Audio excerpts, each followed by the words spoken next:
The doorbell rang at exactly 2:14 p.m. on a Saturday afternoon. I'd been expecting it, though Ashley Carter, the woman who stood on my doorstep clutching a manila envelope, had no idea that her dramatic revelation was about to backfire spectacularly. "Are you Victoria Mitchell?" she demanded, her voice shaking with barely controlled rage. I smiled warmly, stepping aside. "I am. Would you like to come in? I just made coffee." She hesitated, clearly thrown off by my calm demeanor. This wasn't the reaction she'd expected when coming to confront her husband's other wife. "My name is Victoria Mitchell, or at least, that's what James Mitchell had called me for the past 8 years. I'm 34, run a successful consulting firm, and until 6 months ago, I thought I had a perfect marriage to a wealthy investment banker. Then I found the receipt." "Please sit." I gestured to our immaculate living room, a showcase of James's success with its designer furniture and original artwork. Ashley perched awkwardly on the edge of the white leather sofa, still clutching her envelope. "I don't understand," she said, watching me pour coffee into delicate china cups. "You're not surprised? About you being James's wife? The one he married in 2008 in Cape Cod." I handed her a cup. "No, I'm not surprised at all." The color drained from her face. "How did you know about Cape Cod?" I sat down across from her, smoothing my skirt. "The same way I know about your daughter Emma's private school tuition, the house in Connecticut, and the fact that James has been lying to both of us for nearly a decade." She set down her untouched coffee with trembling hands. "I don't understand. If you knew, why didn't I confront him? Leave him? Report him?" I smiled. "Because that would have been too easy, and James Mitchell deserves anything but easy." I walked to my home office, returning with my own manila envelope. 6 months ago, I found a receipt in James's jacket. Nothing suspicious, just a dinner at Le Bernardin. But the date caught my eye. It was our anniversary, and James had told me he was in London on business. Ashley's eyes widened as I continued, so I did some digging. Hired a private investigator. And what I found, I laughed softly. Well, let's just say James isn't as clever as he thinks he is. "Why are you telling me this?" Ashley asked, her initial anger giving way to confusion. "Because," I said, opening my envelope, "you're not here by accident, Ashley. That anonymous tip you received about James' other wife? The documents that led you to my address? That was me." She gasped. "You. I needed you to find out the truth, but more importantly, I needed you to find out today. Right now. Because in about 30 minutes, James is going to walk through that door, fresh from his business trip to Chicago." I made air quotes with my fingers, though we both know he was actually at Emma's soccer tournament in Connecticut. Ashley's hands flew to her mouth. "He said he had meetings in Boston." "He always was good at keeping his stories straight," I said. "Well, mostly straight. That's how I caught him, you know. One tiny slip-up with a dinner receipt, and his whole carefully constructed house of cards started to fall." I pulled out my phone, showing her a banking app. "Do you know what else I found while investigating our husband? Offshore accounts, shell companies, a whole network of hidden assets that I'm betting even you didn't know about." She shook her head slowly. "James Mitchell, the brilliant investment banker, has been doing more than just managing other people's money. He's been stealing it. Small amounts, cleverly hidden, spread across hundreds of accounts. The kind of theft that's hard to trace unless you know exactly where to look." "How do you know all this?" Ashley whispered. I smiled. "Because before I married James, I worked in forensic accounting, a detail he apparently never bothered to learn about his second wife. Just like he probably doesn't know what you did before becoming a full-time mother." "I was a compliance officer at Morgan Stanley," she said quietly. "Exactly. He married smart women, Ashley. That was his first mistake." The sound of a car pulling into the driveway made us both turn toward the window. "Right on schedule," I said, standing up. "Are you ready to help me take down our husband?" Ashley stood too, her face hardening with resolve. "What do you need me to do?" I handed her a document from my envelope. "First, we're going to let him walk in and try to explain why there are 2 Mrs. Mitchells in his living room. Then, while he's desperately trying to talk his way out of that situation, you're going to show him this." She looked at the paper, her eyes widening. "Is this proof of his financial crimes?" "Yes, but it's only the beginning." I checked my watch. "He'll be coming through that door in about 30 seconds. Remember, Let him talk. The more he lies, the deeper he'll dig himself. We heard keys in the lock, and I felt a surge of anticipation. 6 months of planning, of careful documentation and strategic moves had led to this moment. Victoria? James's voice called out. I'm home early. I managed to wrap up those meetings in Chicago. He walked into the living room, his designer briefcase in one hand, a bouquet of apology flowers in the other, his standard gift when he'd been away too long. He froze mid-step when he saw us both standing there. The flowers hit the floor with a soft thud. Hello, darling, I said sweetly. Look who stopped by for coffee. Your wife. James Mitchell had always been good at talking his way out of tight spots. It was what made him such a successful investment banker, that and his complete lack of moral compass, as we discovered. But standing in his perfectly decorated living room, faced with both his wives, even his silver tongue seemed to fail him. I can explain, he stammered, his usual confidence cracking. Can you?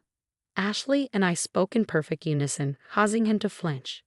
It's not what you think, he tried again, his eyes darting between us, probably trying to calculate which one of us was the bigger threat. I smiled, enjoying his discomfort. Really? Because I think this is exactly what it looks like. You married Ashley in 2008 in Cape Cod. Beautiful ceremony, by the way, I saw the photos. Then you married me in 2015 in Aspen, telling each of us that your frequent business trips were just part of being a successful banker. The color drained from his face. How long have you? No. I finished for him. Long enough to find everything, James.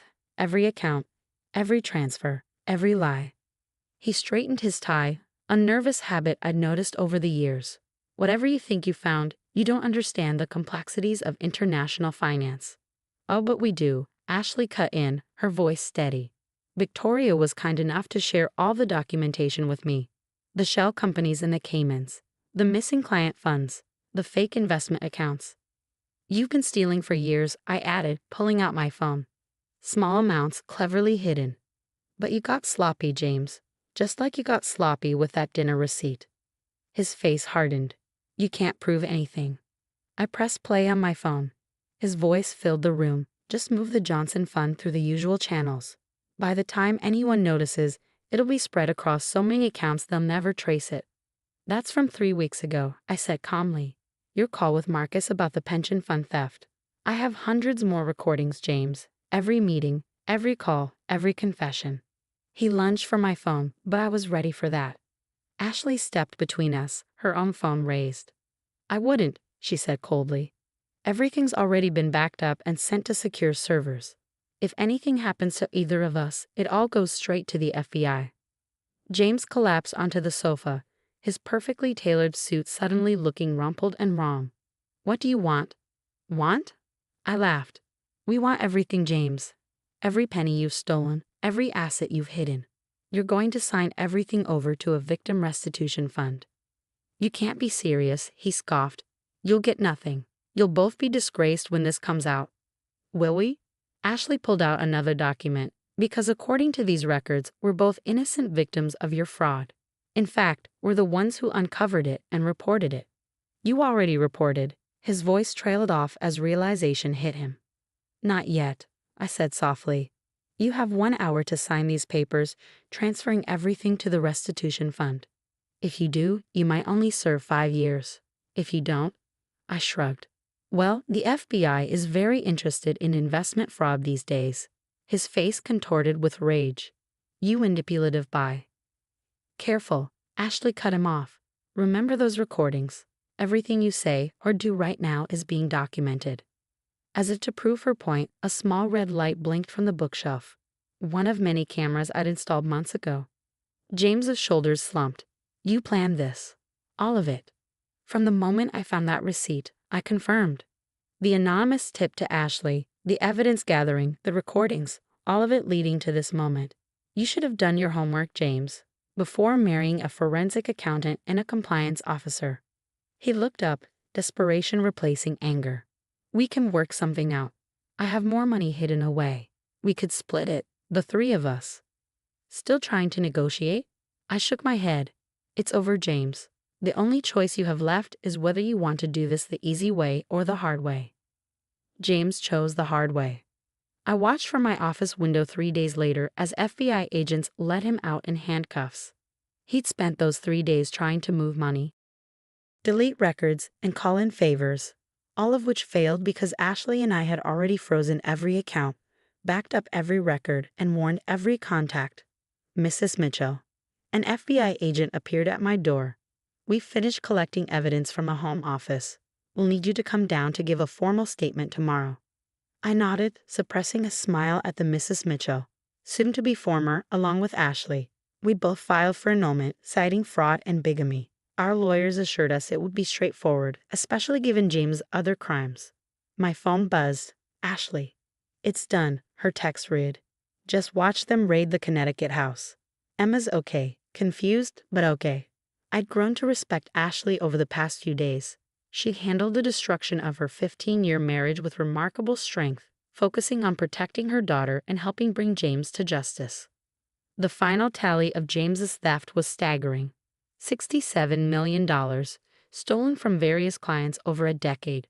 The victims' restitution fund we'd set up would restore most of their losses, thanks to our careful tracking of his hidden assets. As for his legitimate assets, the houses, cars, art collections, they'd be sold to compensate his victims too. Ashley and I had made sure our names were clear legally, but we wanted no part of wealth built on stolen money. "Victoria?" Ashley stood in my doorway, Emma beside her. "Can we come in?" I gestured them inside. Emma, at 13, looked so much like her mother, the same determined set to her jaw, the same sharp intelligence in her eyes. "I want to thank you," Ashley said, sitting down. "Not just for uncovering everything, but for how you handled it, for thinking of Emma in all this." I smiled at the girl. "Your mom's the real hero here. She could have just taken the evidence and turned James in, but she worked with me to make sure we could recover the money for his victims." Emma spoke up, her voice quiet but firm. "Did you ever love him? Either of you?" Ashley and I exchanged glances. It was a question we'd both been avoiding. "I loved who I thought he was," I said finally. "The successful, charming man who seemed to care about doing good in the world. But that man never existed." "I loved him for 15 years, Ashley added. "But looking back, there were always signs. The inconsistencies, the long absences, the way he compartmentalized his life. I just didn't want to see them." Emma nodded, processing this. "What happens now?" "Now," I said, pulling out a folder, "we move forward. Your mom mentioned you're interested in finance." The girl's eyes lit up. "Yeah. I want to help people protect their money, make sure nobody else can do what Dad did." "Well," I handed her some brochures. "I've started a foundation with part of my consulting firm's profits. We're going to fund scholarships for students interested in financial crimes prevention and victim advocacy. You'd be a perfect candidate in a few years." Ashley squeezed her daughter's shoulder. "See, something good can come from this." As they left, I turned back to my window. The FBI vehicles were gone, along with James. The life I thought I had, perfect marriage, wealthy husband, glamorous lifestyle, had vanished too. But in its place was something real: integrity, justice, and an unexpected friendship with the woman who should have been my rival. My phone buzzed one last time, a news alert. James' arrest was already making headlines. Prominent banker charged in massive fraud scheme. Below was a quote from his lawyer. "Mr. Mitchell maintains his innocence and claims he was set up by his wives." I laughed out loud. Even now, he couldn't take responsibility. But it didn't matter anymore. The evidence spoke for itself, and James Mitchell would spend the next 20 years in federal prison learning a hard lesson about underestimating women. That evening, Ashley, Emma, and I had dinner together. Not at some expensive restaurant, but at my small apartment downtown. My real home, not the showcase house James had bought with stolen money. To new beginnings, Ashley raised her glass of wine. "To justice," I added. "To family," Emma said quietly, "even if it's not the kind we expected." We clinked glasses, 3 women brought together by one man's betrayal, now united in something stronger than marriage certificates or legal documents: truth, trust, and the satisfaction of knowing we turned his lies into something good. Later, as I got ready for bed, I found one last reminder of James, a photo from our wedding. We looked so happy, so in love. But now I could see what I'd missed then: the calculation in his eyes, the practiced nature of his smile. I dropped the photo in the shredder, listening to the satisfying whir as it disappeared. Some people might call what we did revenge.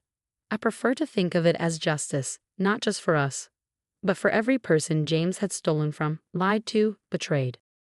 The next morning, I walked into my consulting firm with my head high. On my desk was a stack of letters, thank you notes from James's victims who were already receiving restitution payments. Each one reminded me that sometimes the best revenge isn't about destroying someone. It's about rebuilding what they broke stronger than before. And as for James, last I heard, he was adjusting to life in federal prison, probably still trying to charm his way out of consequences. But this time there was no escape, no clever argument, no wife to manipulate. Just 20 years to think about the women he underestimated and the justice they served.